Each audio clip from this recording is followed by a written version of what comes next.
É com grande prazer que a comissão organizadora da segunda semana de Engenharia Química da UERJ Resende recebe a todos para a abertura das atividades.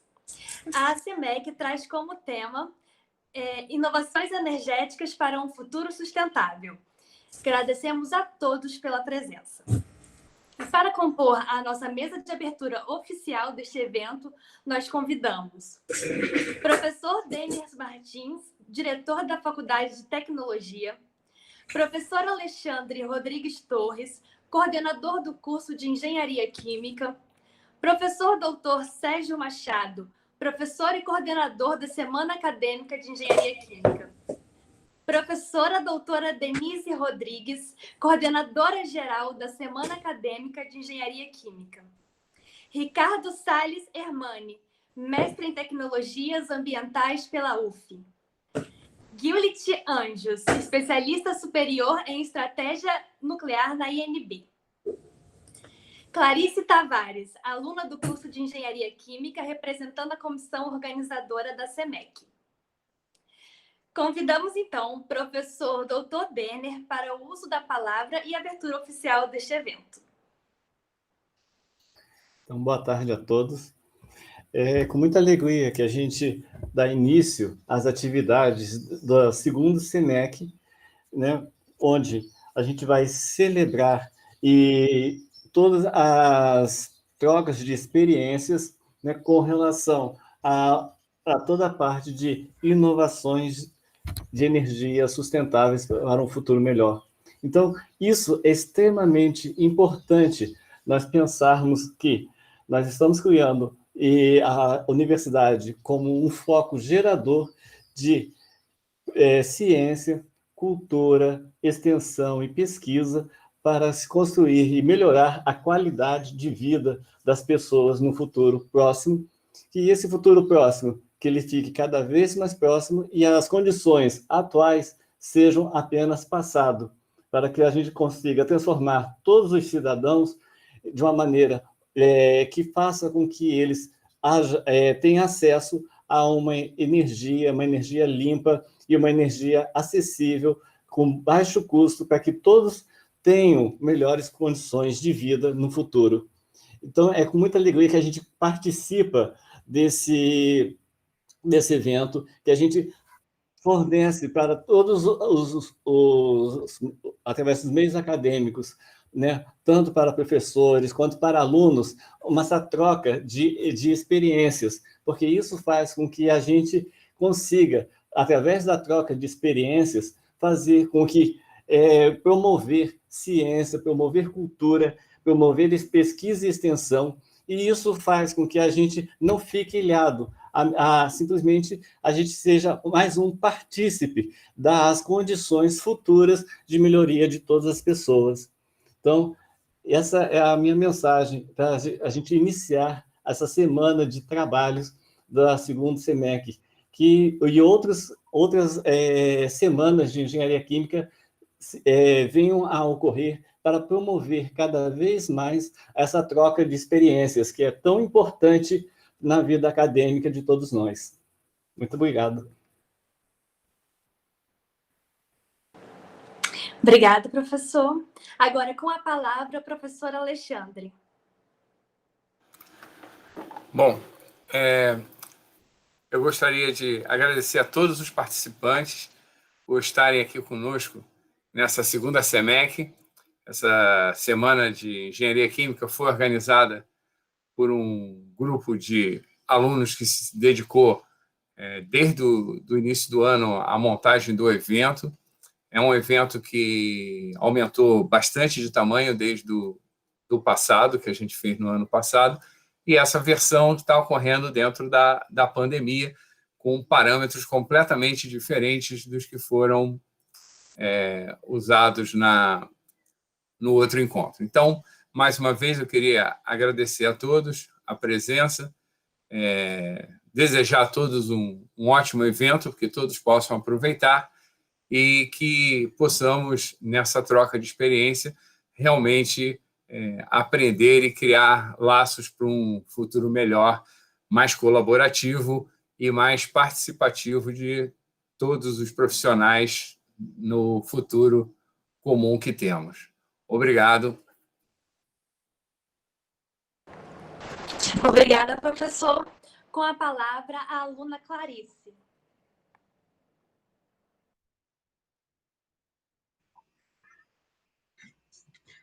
Olá, boa tarde. Eu sou a Clarice, sou coordenadora do evento e estudante de Engenharia Química na FAT. E eu estou muito alegre de poder recebê-los e de dar as boas-vindas. A SEMEC é um evento que busca proporcionar, né, outros tipos de conhecimento, sair da nossa rotina e ter novas visões da nossa carreira, que a nossa carreira pode nos proporcionar, né? Por este motivo, a gente trouxe esse tema, né? Um tema que fala um pouco sobre inovação, sobre energia, sobre sustentabilidade, e que são assuntos extremamente importantes, não só na nossa engenharia química, mas nas mais diversas áreas do conhecimento. Então, aproveitem ao máximo, busquem todo o conhecimento ofertado a vocês. Nós contamos com uma equipe excelente de palestrantes, né, de alto nível. E, claro, a primeira oportunidade, não deixem de conhecer, de virem conhecer o nosso campus, não deixem de conhecer o nosso curso. E, por sinal, na sua primeira participação no ENAD, obteve conceito 4 e nós estamos extremamente orgulhosos do nosso desempenho, tá? Espero que gostem, espero que curtam o evento. Nós preparamos tudo isso com muito, muito carinho para todos vocês. Muito obrigada. Obrigada, Clarice. Agora com a palavra, a professora Denise. Então, bem-vindos todos ao nosso evento, ao nosso segundo evento, dessa vez um pouquinho menos de calor humano, né, mas o lado bom da tecnologia também é que nós conseguimos abranger um público bastante grande, né, inclusive com alguns participantes de fora do Brasil, e de alguns outros estados que talvez se fosse em outra situação isso não ocorresse. Então, a gente está de parabéns nesse sentido, e então eu gostaria de dar as boas-vindas a todos, e eu vou, então, fiquei com a função, né, de apresentar a comissão organizadora. Então, falar um pouquinho dessa comissão organizadora, né, nós começamos organizando um evento presencial, e depois nós tivemos que passar para um evento completamente virtual. Ocorreram alguns desânimos no meio do caminho, mas com toda a garra, esses alunos conseguiram superar, né, e conseguimos chegar, então, a esse evento com cerca de 500 participantes. Então, estão todos de parabéns. E agora, para fazer essa apresentação formal da comissão organizadora, nós vamos exibir um vídeo. Alan, é com você.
eu gostaria que a gente fizesse, tá propondo a vocês para a gente estar fazendo um minutinho de silêncio, pelo professor que foi responsável pela trazer o polo, né, onde ele está situado hoje em dia, que é o professor Ézio Cordeiro. Ele infelizmente faleceu. Então vamos estar fazendo um minutinho de silêncio em respeito a ele.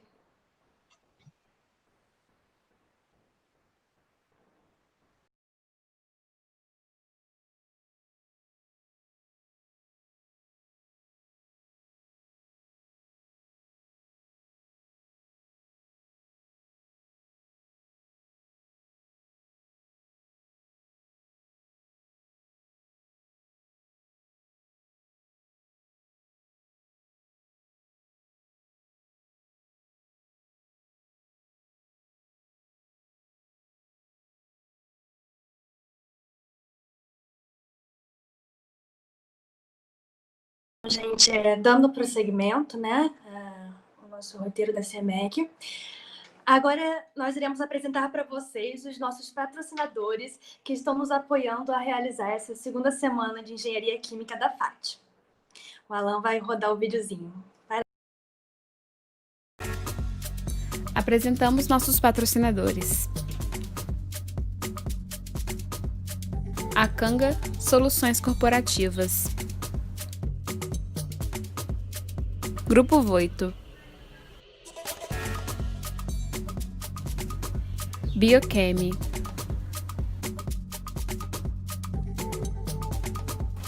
Obrigada por colaborar com a realização do nosso evento.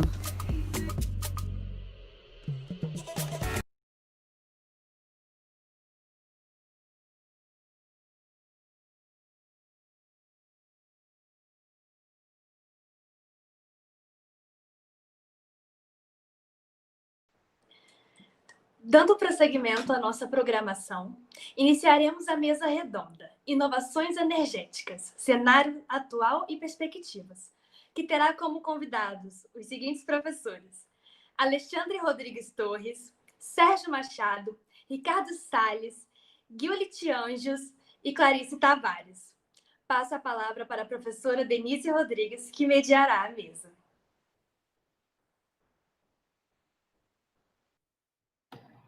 Eu gostaria de dar as boas-vindas aos nossos convidados para essa mesa redonda. Então, nós vamos dar início à mesa, que vai falar sobre inovações energéticas, futuro sustentável, que é o tema do nosso SEMEC. Então, nós combinamos que a primeira a falar será o Gurit, depois o professor Ricardo, depois o professor Sérgio Machado e o professor Alexandre Torres. As apresentações já foram feitas no início, então eu vou apenas mediar a mesa, e a Clarice vai encerrar essa mesa depois. Então, Gurit, a palavra passa para você agora. Então, pessoal, boa tarde. Eu sou o Gurit. Atualmente eu trabalho na INB, sou engenheiro químico. Já estou trabalhando na INB tem 7 anos, mais ou menos. E, primeiramente, eu gostaria de agradecer o convite. Fiquei muito feliz pelo convite, porque eu sempre estive no lado, né, dos alunos, eu nunca estive do lado dos palestrantes, participando de uma mesa redonda. Então, para mim, é um momento de felicidade, um momento único, e eu queria agradecer o convite. E, como todos sabem, eu acho que a maioria das pessoas, dos estudantes da UERJ, já ouviram falar um pouco sobre INB, que são as indústrias nucleares do Brasil. Não tem como a gente falar em eficiência energética e futuro sustentável sem pensar na energia nuclear, né? Então, tipo assim, eu vim aqui meio que puxar o peixe, né? Tipo, agradar o meu campo da engenharia química. É um campo extremamente novo para mim, eu acho que para a maioria dos estudantes de engenharia química. Quando eu estava na faculdade, eu trabalhava muito, assim, sempre desejava trabalhar na área de petróleo. Eu me formei lá na UFRJ, e a gente sabe que no Rio de Janeiro, a maioria do campo da engenharia química é voltado para a indústria de petróleo, petroquímica. Só que eu acabei fazendo um concurso em 2012 e vim parar aqui na INB. É uma área extremamente nova, ela requer engenheiros bastante especializados, que gostam de aprender, que gostam de estudar. A INB hoje, vou falar um pouquinho da empresa, ela é responsável pelo ciclo do combustível nuclear, que é desde a mineração, beneficiamento do urânio, que acontece nas nossas minas, que ficam no interior da Bahia, até a industrialização e produção dos elementos combustíveis, que são os combustíveis que são utilizados nos reatores nucleares de Angra. Então, a INB hoje ela detém o monopólio, ela é a única empresa autorizada a fazer todo esse processo, todo o ciclo do combustível nuclear. Quando a gente pensa em energia nuclear, muitas das pessoas lembram muito dos acidentes de Chernobyl, Fukushima, das bombas nucleares. A gente fala que é difícil você dar uma segunda impressão, mas é necessário. A gente, né, como fazendo parte de uma pequena parcela da população que detém o conhecimento, né, que a gente consegue buscar o conhecimento de uma maneira mais fácil, a gente precisa dar essa segunda chance.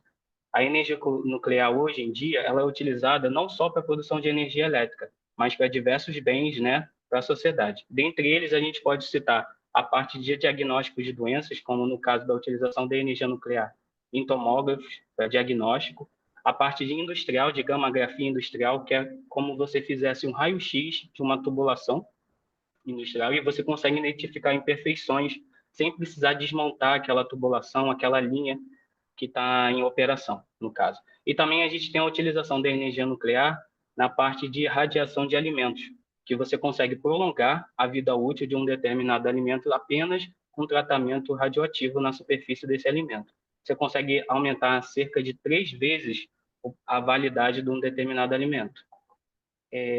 Então, uma das dúvidas também que ficam bastante evidentes durante as palestras, os minicursos que a gente costuma dar aqui na INB, é que as pessoas ficam, tipo assim, elas têm um medo, né? Elas não conhecem. A energia nuclear, ela gera o lixo atômico? O que seria o lixo atômico? A gente precisa, primeiro, nivelar o conhecimento.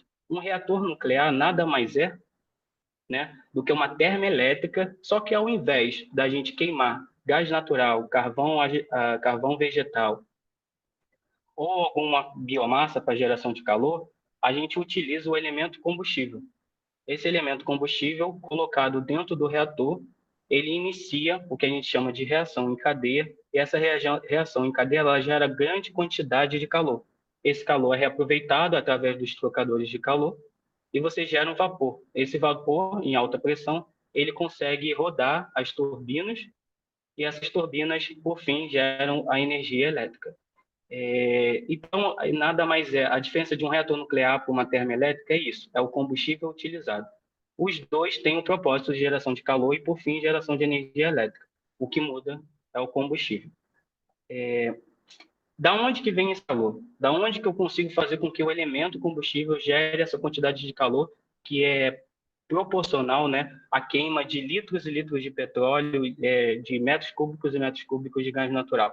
Essa geração de calor ela vem do que a gente chama da fissão nuclear, que é como se fosse a quebra de um núcleo átomo. Hoje, no Brasil, a gente utiliza especificamente o urânio 235, que é um isótopo do urânio encontrado na natureza em concentrações próximas a 0,7%.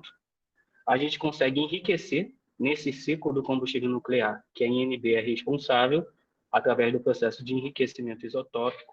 São ultracentrífugas, máquinas que a gente aprende lá na disciplina de operações, que são centrífugas que você consegue separar os átomos mais pesados dos átomos mais leves. Isso faz com que eu enriqueça a concentração, aumente a concentração de urânio 235 e promova a fissão nuclear, que é a quebra do núcleo. Então, eu tenho um material que libera nêutrons, esses nêutrons vão bater no núcleo de um átomo de urânio 235 e, devido à fissão, a quebra desse urânio, ele gera produtos de fissão, que são 2 átomos com carga nuclear menores e mais 3 nêutrons. Esses 3 nêutrons, ele novamente incide, né, bate em um novo átomo de urânio 235 e vai fazendo essa reação de cadeia. Ou seja, essa reação ela consegue se autossustentar dentro do reator. E isso faz com que haja uma grande geração de calor. E essa geração de calor, ela promove, né, a formação de vapor. Esse vapor vai para rodar as turbinas para geração de energia elétrica. Então, por fim, é importante a gente sempre ter essa consideração, né, de que a energia nuclear ela não veio para os maus fins, vamos dizer assim, né? Ela tem que ser usada, sim, para o benefício da sociedade, não só na produção de energia elétrica, mas também para a produção, para diagnóstico de doenças, para promoção de aumento da validade de produtos alimentícios, para a utilização de na forma industrial, como no caso da grama fria industrial. É importante também mencionar que o ciclo do combustível nuclear são 3, 6, 7, são 8 etapas. Vai desde a mineração, como eu falei, a gente pega lá o urânio, hoje a nossa mina vigente, ela fica no sul da Bahia, em uma cidade chamada Caetité.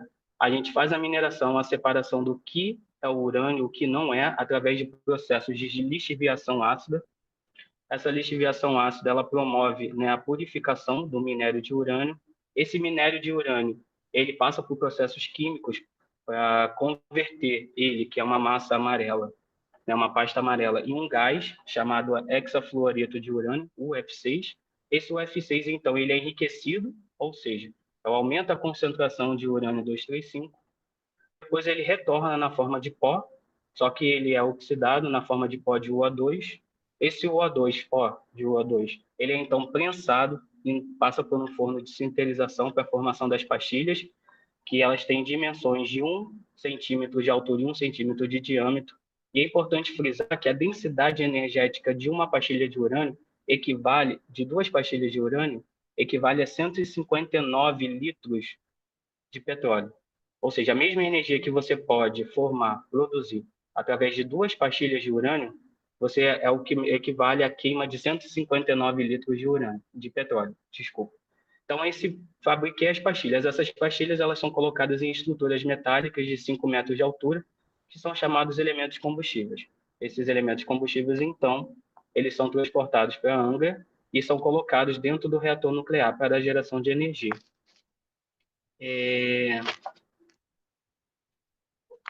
Eu acho que é isso, professora.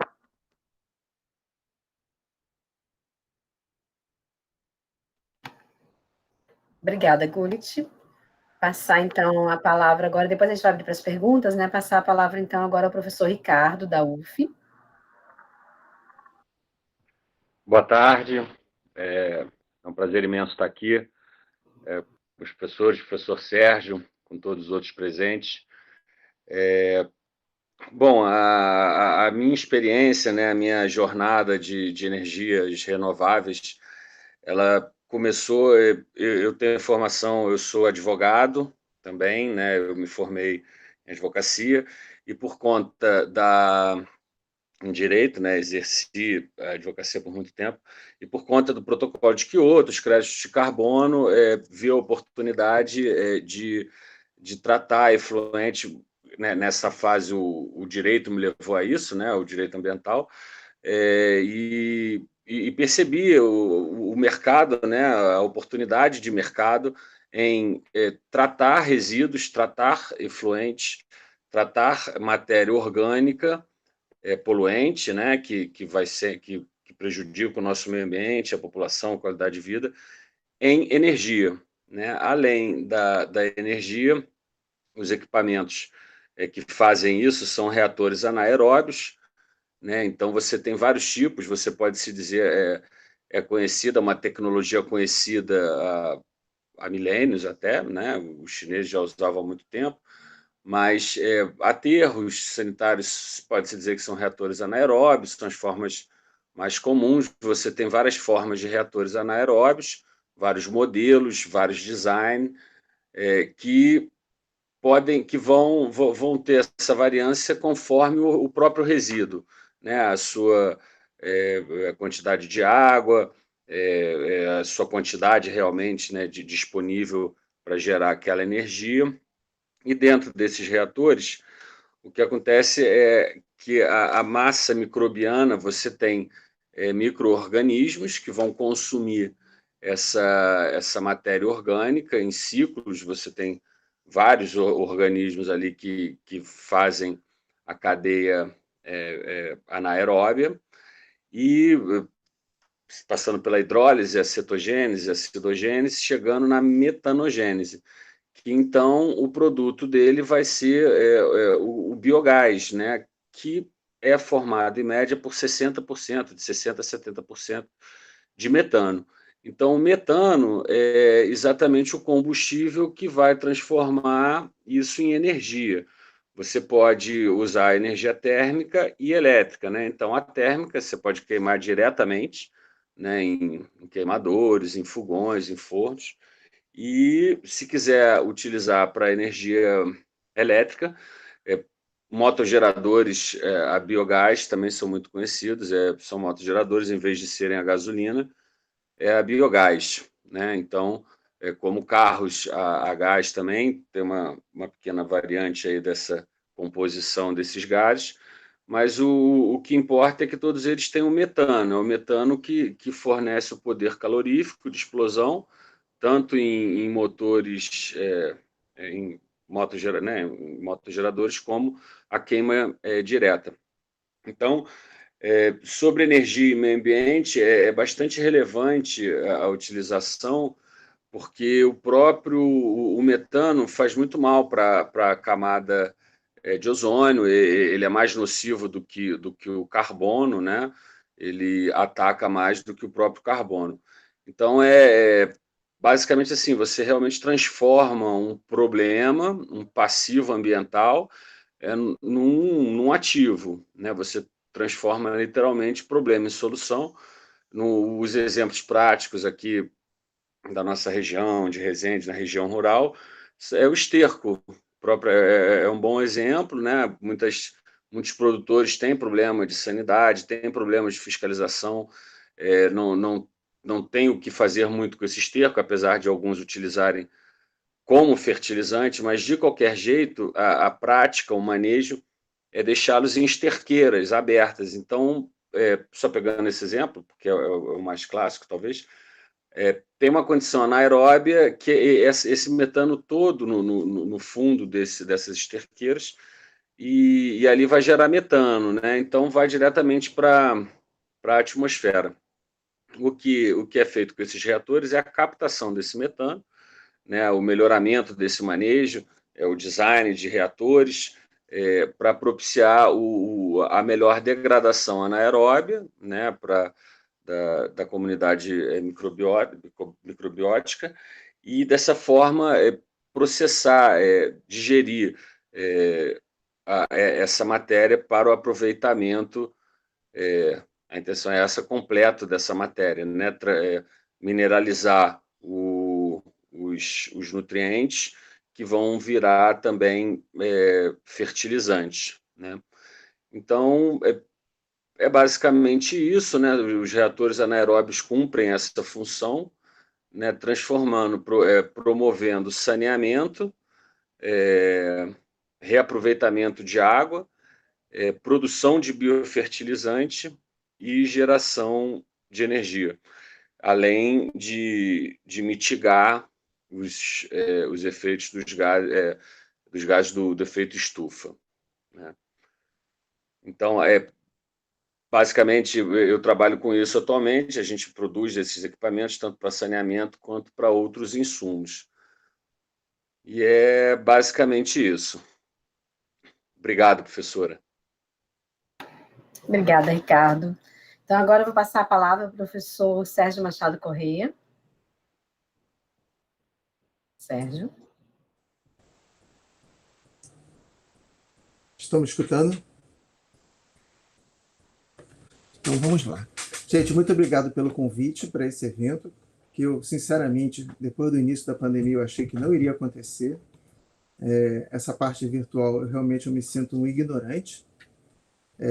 Tive agora alguns desprazeres em palestras, mini-cursos que me convidaram para fazer, então palestras que eu já tinha dado dezenas delas durante 10, 15 anos, que eu sabia que ia durar 1 hora, ou 1h30, 2 horas, a de 1 hora durou 2, a de 2 demorou 40 minutos, e eu não consigo dosar o tempo de nada por essa falta de experiência. Acho que todos os professores estão sofrendo com esse preparo de aula, os alunos também assistindo aula. Tenho encontrado alunos na cidade que estão já quase admitindo que estão com saudades da UERJ, de assistir aula sentado na cadeira, tá? Mas nós vamos em frente. Então, esse tema, essa palavra sustentabilidade, eu pessoalmente não gosto muito, não. Eu acho que o ser humano é um ser insustentável, né? Nós vamos tomando conta do planeta e um dia a gente vai acabar com ele. Mas Vou seguir aqui, como sugeriu aqui alguns alunos, fazer uma propaganda do meu curso de amanhã sobre emissões veiculares, né? Então, antes da Revolução Industrial, um ser humano andava aí em torno de 140 a 180 metros por dia, a sua casa era o seu trabalho, um dia na semana tinha uma determinada feira, que era a feira do artesão, era a feira da agricultura e assim por diante, ou seja, as pessoas se deslocavam muito pouco, e agora, segundo estimativas da ONU, nós nos deslocamos por dia, atualmente, 42 quilômetros. Tá? Então, o nosso deslocamento é muito grande. Como ser sustentável para deslocar 42 quilômetros em cidades engarrafadas, com problemas de vias para se caminhar, para se pedalar? A gente cansa de ver as pessoas sendo atropeladas, mas temos que usar os veículos. Tá? Ao longo dos anos, essa parte dos veículos, tá? Nós vamos consumindo os combustíveis, e o Brasil foi pioneiro com a entrada do etanol, por causa da crise do petróleo. Então, hoje nós já temos aí 27% de etanol na gasolina, que é uma energia teoricamente renovável. O diesel, que é quase metade do combustível líquido usado no Brasil, é diesel, apesar de só 6% da frota ser de caminhões e ônibus, e o nosso diesel já tem 12% de biodiesel. Tá? Então, nós vamos tentando transformar a nossa matriz energética veicular em algo sustentável, mas ainda falta muito. A gente já começa a ver alguns carros elétricos, híbridos, principalmente os híbridos andando na rua, mas é uma parcela ínfima. Então, no curso de amanhã, eu vou focar muito essa questão: quais são os combustíveis que nós usamos, quanto nós usamos, qual é a composição do combustível que nós usamos, os problemas que a gente enfrenta, desde a etapa de abastecimento no posto de gasolina, que sai todo aquele vapor na cara da gente no frentista, como funciona o motor a combustão, quais são os tratamentos que tem pós-queima, os catalisadores e assim por diante. Vou falar o impacto dessa emissão que sai pelo cano de descarga dos automóveis, tanto em termos de saúde pública como em qualidade do ar, tá? E mostrar o que a gente ainda pode fazer, o que a gente já pode melhorar. Tá? O que nossos desafios, por exemplo, segundo o IBAMA, 27% das pessoas andam a pé, né? E tem ali mais uns 10 a 12% que andam de bicicleta, mas a grande maioria das pessoas nos seus deslocamentos é automóvel, tá? Seja particular, Uber, ou táxi, ou esses de aluguel, nos ônibus municipais e intermunicipais, e os trens, metrôs e assim por diante. Que, segundo a Fiocruz, por causa da pandemia, são os grandes vetores da nossa transmissão do coronavírus. A Fiocruz agora está estimando quase 2/3 da contaminação vem no transporte público. Tá? Imagina um ônibus cheio, um trem, um metrô. Um metrô, uma pessoa dá uma tossida, uma espirrada, é uma coisa muito complicada. Então, o curso que vai ter, o mini curso, né, de terça e quarta, eu vou focar bastante nessa parte de combustíveis, emissões veiculares, o impacto na atmosfera, e vamos chegar, talvez, à conclusão que nós não somos nada sustentáveis nos nossos deslocamentos. Tá? Talvez o melhor exemplo de sustentabilidade, a Holanda conseguiu. Tá? A Holanda, na década passada, ela fez um programa, tá, em que eles criaram um banco, tá? E esse banco era assim: a pessoa morava longe do trabalho, 10, 20 quilômetros. Ela pediu a avaliação do seu imóvel, esse banco ia na sua casa, fazia uma avaliação de quanto valia seu imóvel e ganhava uma carta de crédito. Quanto mais perto você comprasse a nova casa do seu trabalho, aquela carta de crédito ia ganhando um ágio, e quanto mais perto, mais dinheiro você tinha para comprar uma casa perto do seu trabalho. E eles conseguiram reduzir quase 2/3 a poluição, ou seja, melhorar a qualidade do ar com esse esquema. Mas eu acho que esse negócio, imagine a Caixa Econômica fazendo uma coisa dessa no Brasil, eu acho que ia dar uma confusão danada, de acordo com a criatividade que o brasileiro tem para inventar subterfúgio. Acho que é uma coisa que não daria muito certo, mas nós temos que pensar em soluções sustentáveis, principalmente para o nosso deslocamento nas grandes cidades. Então, que todos aproveitem bem aí os cursos que vão aparecer, os workshops, as mostras de conteúdos, e que 2021 eu acredito que a parte virtual não deve ser abandonada, mesmo com vacinas, seja qual for que aparecer, mesmo que a pandemia seja controlada, acho que deveremos continuar, mesmo com o evento presencial, continuar com a parte virtual para ter todas essas pessoas de outros estados, outras cidades, outros países, enriquecendo cada vez mais o nosso evento. Obrigada, professor Sérgio. Vou passar, então, agora a palavra para o professor Alexandre Torres. Só mais um. Obrigado, Denise.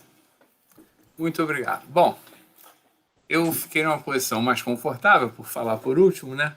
Que agora eu posso provocar todo mundo daqui dessa posição, né? Eu acho que a questão mais crítica do que a gente pode olhar nessa questão de energia e sustentabilidade é uma questão de opção do estilo de vida. Então, a humanidade optou, desde a Revolução Industrial, por um estilo de vida muito ligado ao consumo de energia.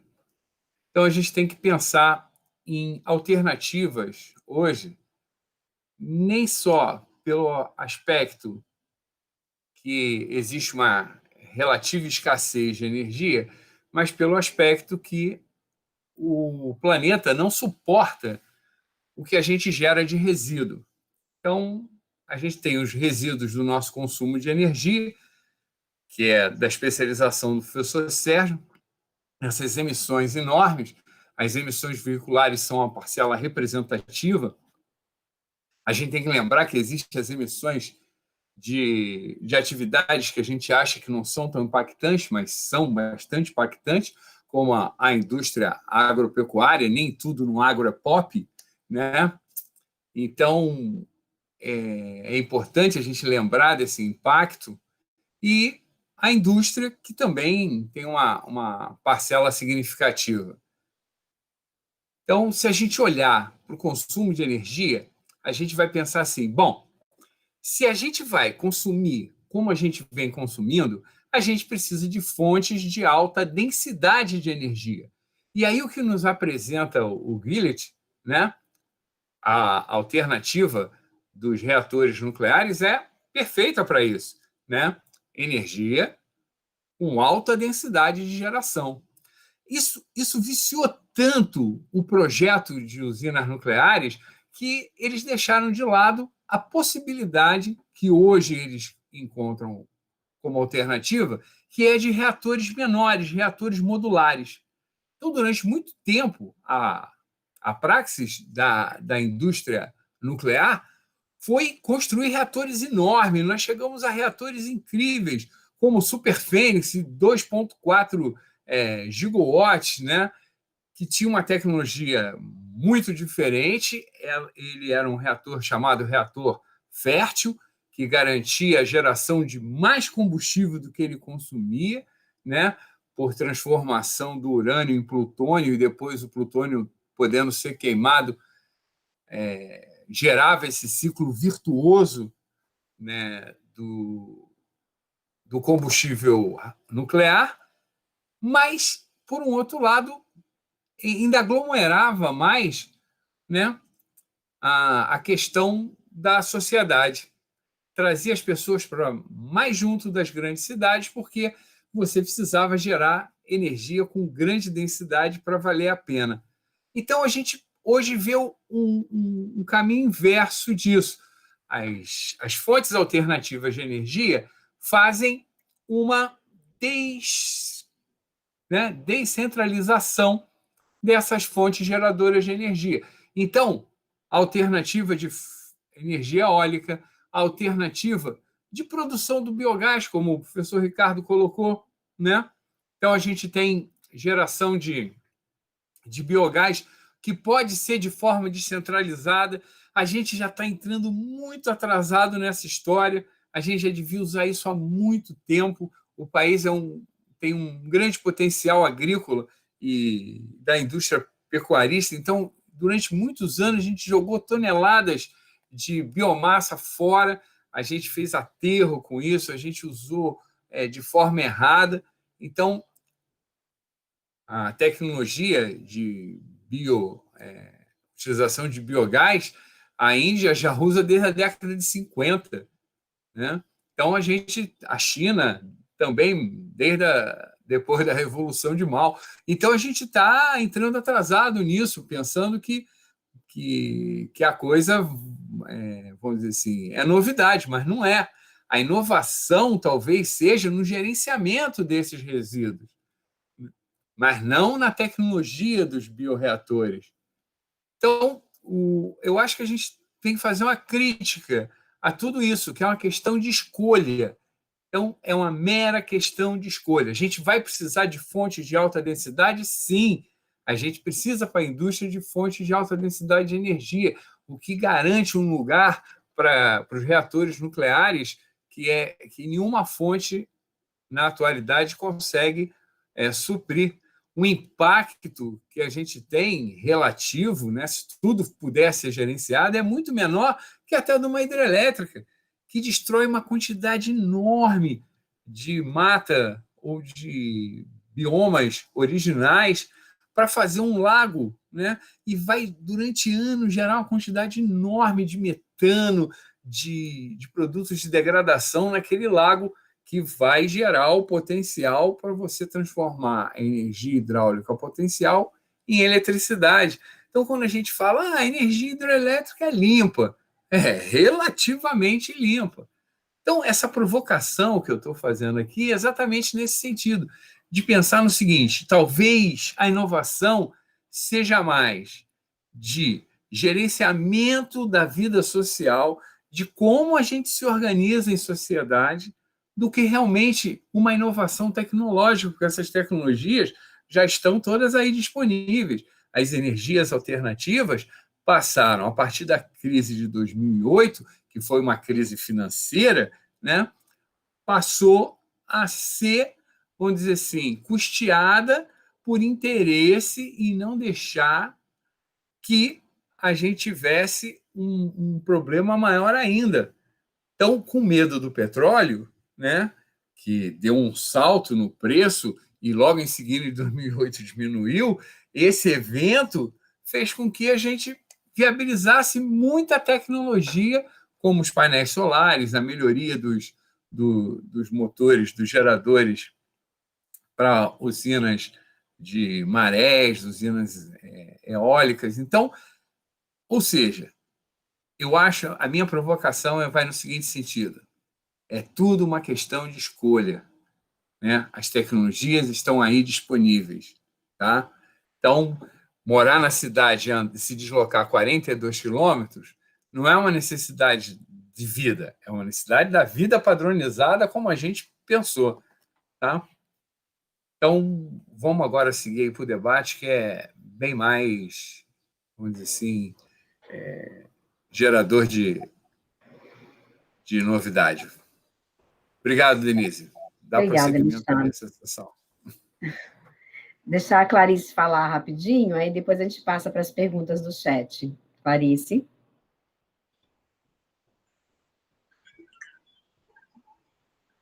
Oi.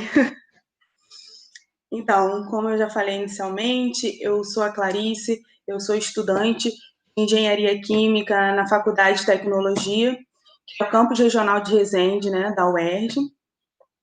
Lá desenvolvo alguns trabalhos também na área ambiental, né? E eu vou falar um pouco hoje sobre a escolha do nosso tema, né? Que, não sei se dá para ver bem, inovações energéticas e um futuro sustentável. Então, assim, quando a gente for escolher, a gente estava buscando algum tema que estivesse sendo falado, né? Que estivesse na mão, ao alcance de todos, né? E quando surgiu essa ideia, foi unânime, né? Foi unânime. E aí eu pensando um pouco, o que é inovação, né? É a ação, o efeito de inovar, é aquilo que é novo, é uma coisa nova, uma novidade, né? O que é o conceito de energia? Bom, no meio de algumas pesquisas, eu consegui captar um pouco, né, que seria a capacidade de produzir trabalho. E o que é sustentabilidade? Bom, de cara a gente já pensa nas questões ambientais. E é, sim, muito atrelado às questões ambientais. Mas não é só isso. A sustentabilidade, ela além questões ambientais, ela correlaciona também aspectos econômicos, aspectos sociais e culturais, buscando o quê? Suprir as necessidades que a gente tem hoje, né, sem afetar as gerações futuras. E aí a gente pensou que era um tema, um assunto que precisa ser discutido, né, precisa ser falado, precisa ser repensado, né? Até mesmo como o nosso professor antes disse, hoje nós não somos uma sociedade sustentável, né? Mas nós precisamos refazer esse pensamento, nós precisamos refazer toda essa cultura, né? Para que a gente possa preservar o nosso meio ambiente, para que a gente possa mudar nossos aspectos sociais, né? Os nossos aspectos culturais, né? Para que a gente possa construir um lugar melhor para a gente. E hoje é o que eu proponho para vocês. Durante todo o nosso evento, vocês vão ter atividades que vão abordar esses temas. Então, vejam, acompanhem o conhecimento de vocês, suguem bastante conhecimento para vocês, né? E pesquisem, leiam, e ajude a gente a mudar, a refazer esse pensamento, né? Para que a gente possa construir uma sociedade melhor, uma sociedade mais sustentável, para que a gente possa inovar, trazer mais energia, sem esquecer de tudo aquilo que está ao redor de onde a gente está trabalhando, de onde a gente está estudando, no nosso dia a dia, na nossa empresa, onde quer que a gente esteja. Tá bom? Obrigada. Obrigada, Clarice. Nós temos aqui no chat 2 perguntas, e aí eu vou jogar para a mesa, então, tá? Então, uma delas, que é da Amanda Cândido, acho que seria para todos responderem, mas principalmente para o Ricardo, ela pergunta, sobre os equipamentos de biogás, existe muita diferença em aplicá-los próximo a aterros sanitários municipais? Amanda Cândido é nossa aluna da FAT, e ela fez essa pergunta no chat, acho que o Ricardo poderia pensar em dar uma resposta para ela. Desculpa, eu não entendi corretamente a pergunta. Ela escreveu assim, sobre os equipamentos de biogás, os reatores de produção de biogás, existe muita diferença em aplicá-los próximo a aterros sanitários municipais? Eu confesso que eu não entendi muita pergunta, porque os reatores, eu entendo que o aterro municipal é um reator anaeróbio péssimo, né? Mas ele vai gerar o gás, ele não tem eficiência, ele não ali vai um monte de matéria que não será degradada, né? Você não tem nenhum acompanhamento, literalmente joga-se ali o lixo todo, inclusive a fração orgânica, e parte dele vai gerar, apenas uma parte dele vai gerar esse biogás. Então, assim, por outro lado, se for nessa linha a pergunta, ter outros reatores anaeróbios ao lado dos aterros, a fim de esses receberem apenas a fração orgânica, é muito desejável, né? Então, nesse caso, sim, fazendo a ressalva que a fração não orgânica, o ideal é se reaproveitar, né? E não se colocar no aterro, o que, em tese, também seria colocado só o rejeito, o que não é reaproveitável, né? O que não vai ser reciclado, e o orgânico iriam para reatores próprios anaeróbios.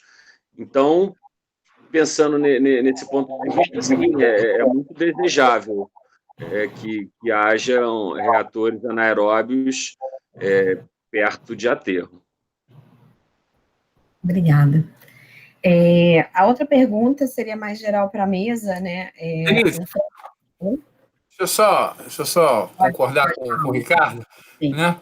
Eu concordo com o Ricardo e mais, né? O reator instalado próximo aos aterros, ele pode ser utilizado como medida compensatória, né, para os aterros que foram mal instalados e precisam, então, tratar uma quantidade enorme de chorume, né, que vai sendo ali drenado do aterro.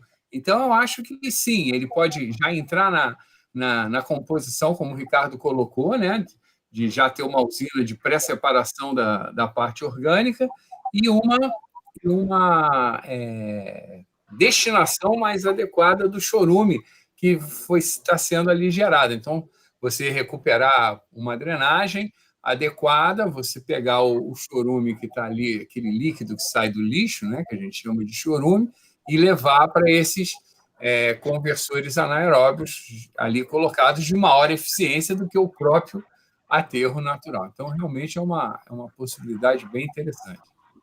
Sim. Denise, só uma colocação. Oi, Denise. Então, o meu doutorado foi nessa área, né? Eu fiz um projeto para propor um processo de tratamento para lixiviado de aterro, o famoso chorume. E é bem interessante. No caso, eu acho a indicação de instalação desse reator anaeróbio um aterro controlado, ou seja, um antigo lixão que recebeu medidas compensatórias para se tornar um aterro.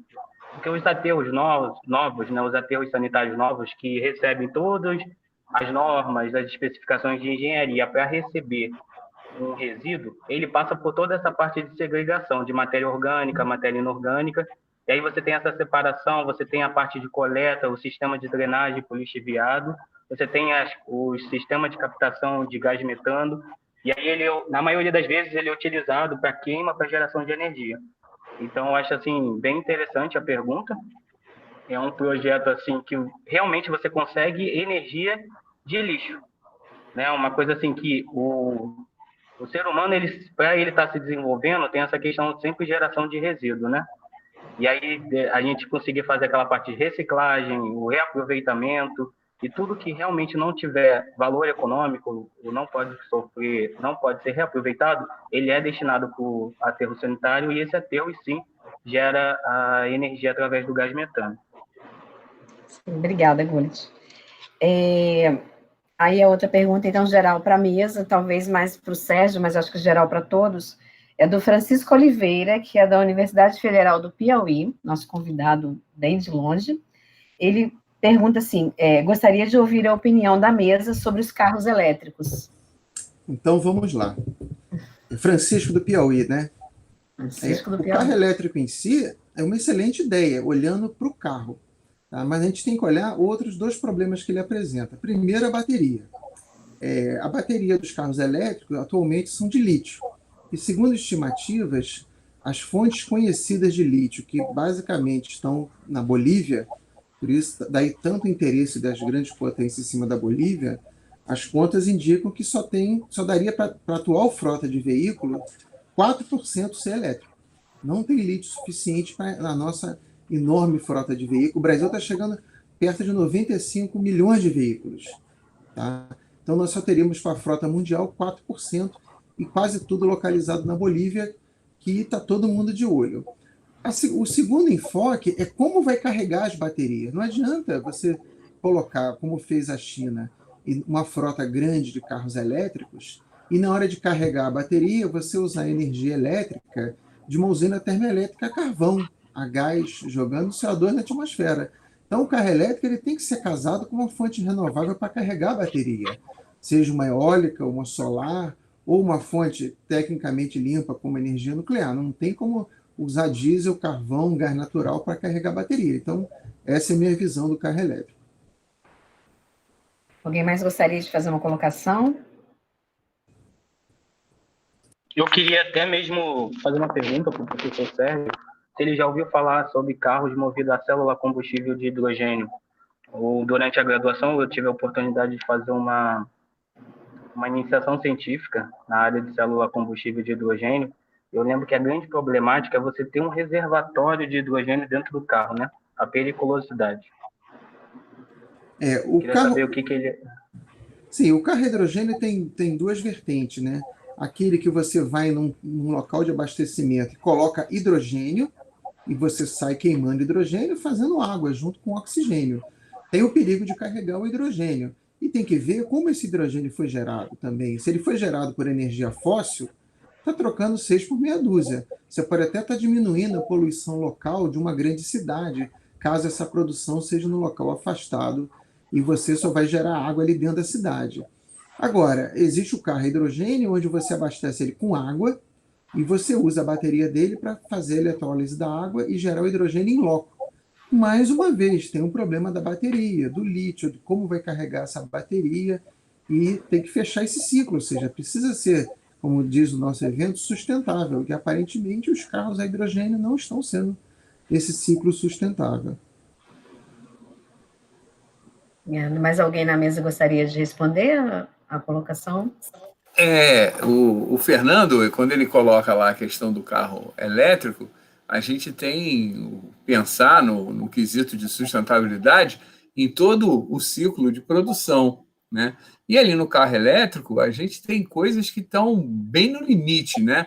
Tem implementos que estão no limite, como o Sérgio já falou do lítio, a gente tem os condutores, que são as ligas de cobre, que a gente hoje já muito mais recicla do que retira cobre do meio ambiente, então a gente vai ter que voltar a buscar fonte de cobre em escalas enormes, tá? Então, eu acho que a gente tem que pensar nisso, né? Os motores precisam, os estatores dos motores são feitos com ligas que usam elementos das terras raras, né? Que o Brasil tem alguma coisa, mas também já está sendo vilipendiado, como tantas outras fontes brasileiras. Então, eu acho que exige uma análise muito crítica do ciclo completo do produto que é o carro elétrico, né? Que ele usa muita coisa que eu diria sensível em termos de tecnologia e impacto energético. Só fazendo um paralelo do que o professor Alexandre falou, eu acho muito interessante. Hoje em dia, a sociedade tem se preocupado muito por produtos e empresas que têm um selo verde, né? O chamado empresa sustentável.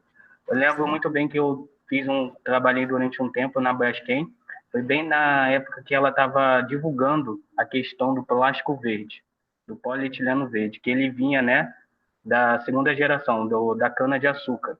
Só que aí não tinha essa questão, né? É sustentável até que ponto? A origem não era de produto fóssil, não vinha do petróleo, a matéria-prima, o etileno, né?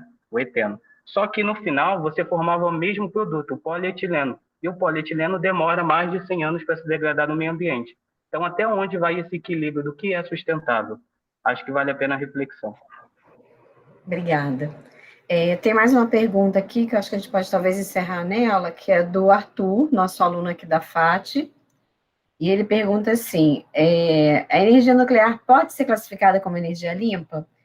E o lixo nuclear, ele também pode causar malefícios para o meio ambiente? Então, essa questão aí é muito interessante. Muita gente faz essa pergunta, né, durante as apresentações. O que acontece? Foi realizado um estudo pela Agência Internacional de Energia Atômica, é um braço, né, direito da ONU, que reúne todos os países que detêm a tecnologia nuclear, e a agência comprovou que em todo o ciclo de geração de energia elétrica através do urânio, a proporção, né, a geração de equivalentes de CO2 é a menor dentre as energias tradicionais, vamos dizer assim. Então, tipo assim, a gente pode considerar uma energia limpa e que a geração do famoso lixo atômico, né, ela não é real. O que se forma é que após a irradiação do elemento combustível dentro do reator nuclear de Angra, eles são retirados e são colocados em armazéns, né, em piscinas, ao lado do próprio reator nuclear. Eles são armazenados e estocados ad eterno, vamos dizer assim. Porém, no dia que no Brasil tiver um número de reatores significativos, tal ponto que seja economicamente viável investir num processo chamado reprocessamento, há a ideia de você reaproveitar todos os produtos de fissão que estão dentro do elemento combustível e retornar ele para dentro do ciclo. Aí você realiza um blend com material novo que vem da mina e ele entra novamente no ciclo para a produção de energia.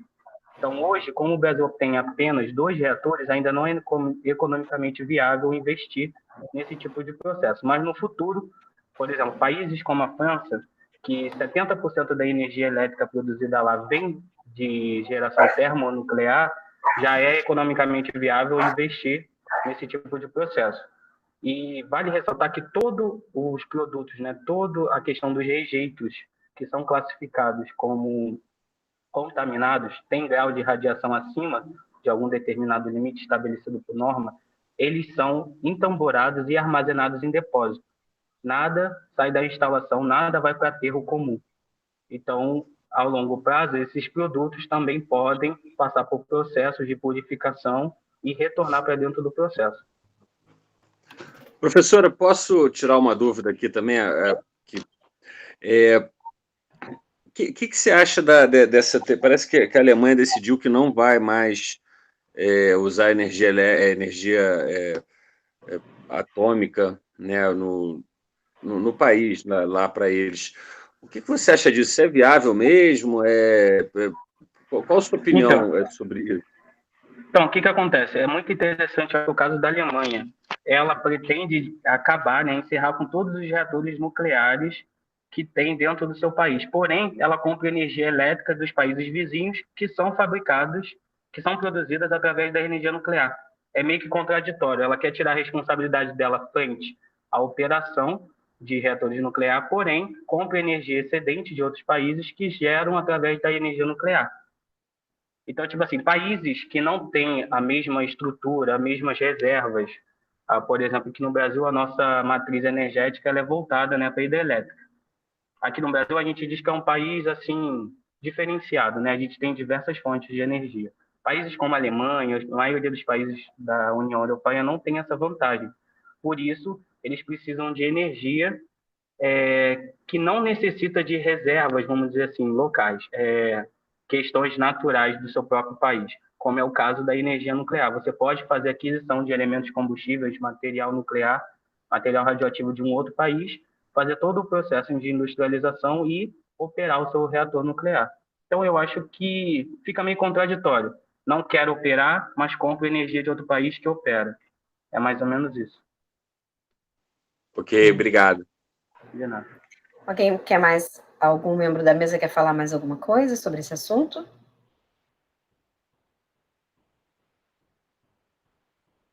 Não? Então, assim, como o professor Alexandre fez uma provocação, né, falando quase que por último na mesa, algum de vocês gostaria de falar alguma coisa em relação às provocações que o professor Alexandre fez a vocês? A questão do combustível. Só uma questão que obviamente, eu também concordo com o Alexandre, né? É uma tecnologia antiga, a gente está muito atrasado, né? Mas na produção, na geração de biogás, né? A gente tem, há de 10 anos para cá, ou talvez um pouco mais na Europa e tal, a tecnologia também nos tem dado novas ferramentas, principalmente a microbiologia, para melhorar esse processo e para aproveitar melhor. Então, realmente, a tecnologia em si tem registro delas de milênios, né? Mas a gente consegue processos e controles e manejo que antigamente não tínhamos, até muito pouco tempo atrás. Então, é só essa a resposta, né, para Alexandre. Obrigado pela pergunta, pela provocação também, professor. Obrigado, Ricardo. Tem mais uma isso mesmo. Eu acho que evoluiu mesmo. E a questão é essa. Hoje você tem misturas de micro-organismos, cepas otimizadas, você tem sistemas de controle e de manejo otimizado, você pode fazer um leito móvel simulado, você pode preparar o teu reator para receber e ter retirada em vários pontos. Então, realmente, o que evoluiu foi muito na parte operacional. Realmente, esse não tem dúvida, mas é isso mesmo, a provocação é realmente para isso. Só para a gente fechar uma última aqui que apareceu de pergunta. Francisco perguntou novamente se, de repente, a questão de uso de nanotubos para geração de energia, aí eu não sei se está associada ao carro, e painéis solares associados aos carros elétricos, né, com pilhas semicondutoras, se isso seria viável. Aí essa é a última Quando pergunta. isso chegar em escalas, a gente pode avaliar. Eu acho que essas tecnologias emergentes, elas mostram que existe uma fronteira muito grande a ser explorada, mas a gente tem que passar da escala para a escala de demonstração e para a escala de viabilização em grande volume, né? Porque a gente está falando do mercado automotivo. Existe um dilema aí que é a sociedade não optar por transporte individual, né, e optar mais por transporte público. Isso aumenta muito a eficiência do meio de transporte. E aí os motores elétricos continuam podendo ser utilizados e continuam tendo um papel primordial nesse avanço. Mas quando você fala do automóvel, que é aquele posicionamento quase egoísta do utilitário, né, que ele vai estar ali à minha disposição, mesmo que eu use ele por pouco tempo, mas eu pago mais pela disponibilidade do que pelo uso, né? Aí a escala é completamente diferente. Eu acho que isso tudo tem que ser demonstrado. Óbvio que se você puder carregar, né, ter painel solar e carregar diretamente o seu carro, você resolve parte do problema, mas você tem que ver o problema que está atrelado à fabricação do próprio carro, né? Ou seja, quais são os materiais que você vai imobilizar ali, de onde vem esse material, qual é a fonte, qual é a energia que produz. Os próprios nanotubos de carbono, né? A gente irresponsavelmente queimou um patrimônio molecular enorme de petróleo durante esses anos todos, e a gente podia estar guardando ele para fazer nanotubos, né? Então, como é que a gente vai fazer a partir de hoje? Então, esse exame face ao 5 completo é o que tem que ser verificado, Francisco. Essa é a minha opinião. Obrigado. Mas alguém gostaria de fazer alguma colocação para a gente poder encerrar a mesa? Não tem mais perguntas no chat?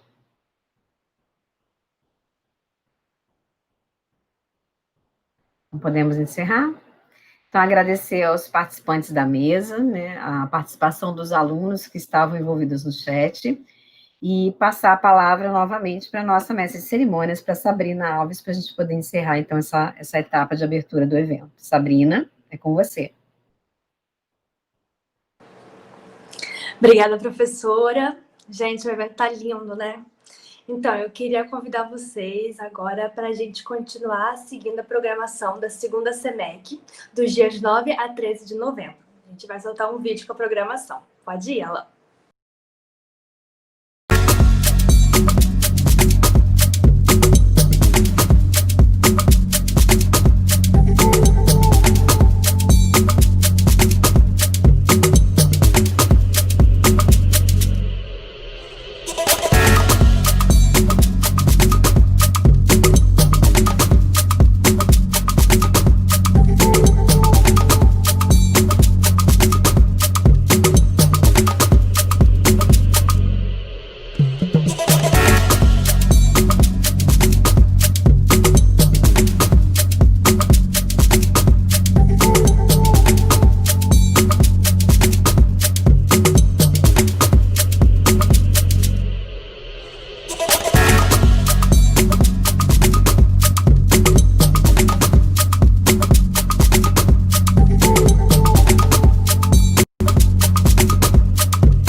Então, eu vou estar passando a palavra para a aluna Clarice Tavares.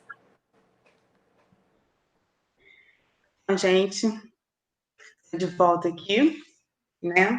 E eu gostaria de atualizar vocês de algumas coisas que vão acontecer daqui para frente no nosso evento. Né? E primeiro eu quero começar falando que no chat vai ser disponibilizado um formulário, né, para que vocês possam preencher. Né? Esse formulário é de extrema importância, pois vai contar com presença para vocês também na hora de emitir os certificados e tudo mais. Esse formulário também é muito importante porque hoje ainda, né, nós teremos um sorteio de 3 bolsas, né? 3 bolsas para 3 cursos do Grupo Voito, né?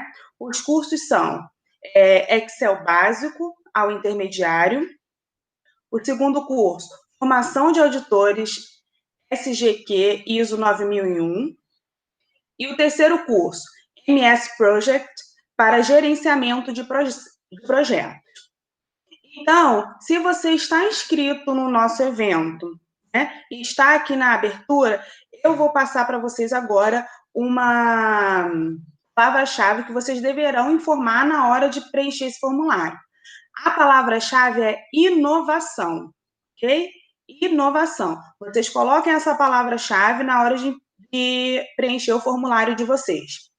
Fiquem atentos que nesse formulário vai gerar um número, né, que vai participar do sorteio. O sorteio será hoje, né, após a nossa live. A gente vai ter uma live falando um pouco sobre intercâmbio às 18 horas. E quando acabar essa live no Instagram, a gente vai fazer o sorteio desses 3 cursos para vocês, tá? Então, por favor, preencham o formulário, preencham a palavra, né? A palavra-chave, e guardem esse número para vocês, que a gente vai fazer o sorteio hoje mais tarde. Outros avisos importantes. Certificado. A gente vai ter 3 tipos de certificados. Vai ter o certificado para o workshop, certificado para o minicurso e o certificado geral do evento, né? Para recebê-los, é necessário ter 75% de participação no evento. Para os certificados de workshop e minicurso, é necessário que vocês estejam inscritos no Simpla, ok? Sobre as nossas plataformas, serão utilizados a plataforma no Instagram para as nossas lives. A gente vai utilizar o YouTube para a transmissão das nossas palestras, então todas as nossas palestras serão transmitidas no YouTube, como está acontecendo com a abertura agora. E o Google Meet, que vai ser utilizado para os minicursos e para os workshops. Tá? Em relação às atividades, né? Elas serão realizadas, como eu falei anteriormente, nas salas de reuniões do Meet.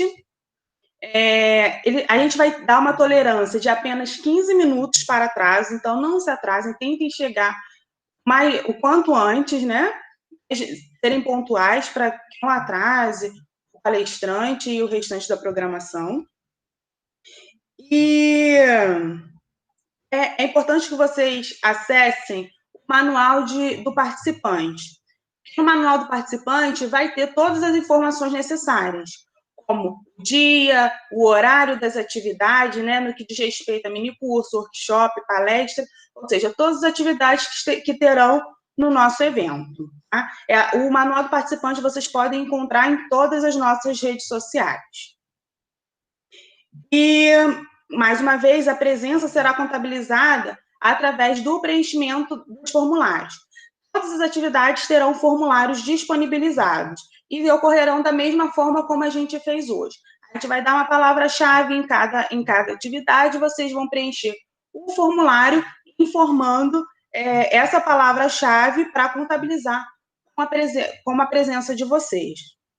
E é importante ressaltar que o formulário ele só permanecerá aberto por até 30 minutos após o término de qualquer atividade que você esteja participando naquele momento, tá bom? Fiquem atentos, os mediadores, eles vão falar para vocês, vão passar o link para vocês do formulário e, por favor, não deixem de preencher, porque é muito importante na hora da emissão do certificado de vocês, tá bom? Muito obrigada. Gente, então, como a Clarice falou, só para dar um gostinho em vocês, um gostinho de quero mais, eu vou estar falando quais que são os temas das bolsas que serão oferecidas pelo Grupo Voito, que será o sorteio, né? O primeiro é de Excel básico ao intermediário. A outra é formação de auditores CGQ ISO 9001. E a terceira é de MS Project para gerenciamento de projetos. Então, assim, realmente não dá para estar perdendo. Segue as regrinhas e vão participar do sorteio. Gente, então, mais uma vez, a gente gostaria de agradecer demais a presença de todos e em nome de toda a comissão organizadora da SEMEC, a gente quer desejar a vocês uma ótima semana de aprendizado, que vocês possam, de fato, absorver o conteúdo e tirar muito proveito daqui. Foi tudo pensado da melhor forma e com muito carinho para todos vocês. Boa tarde.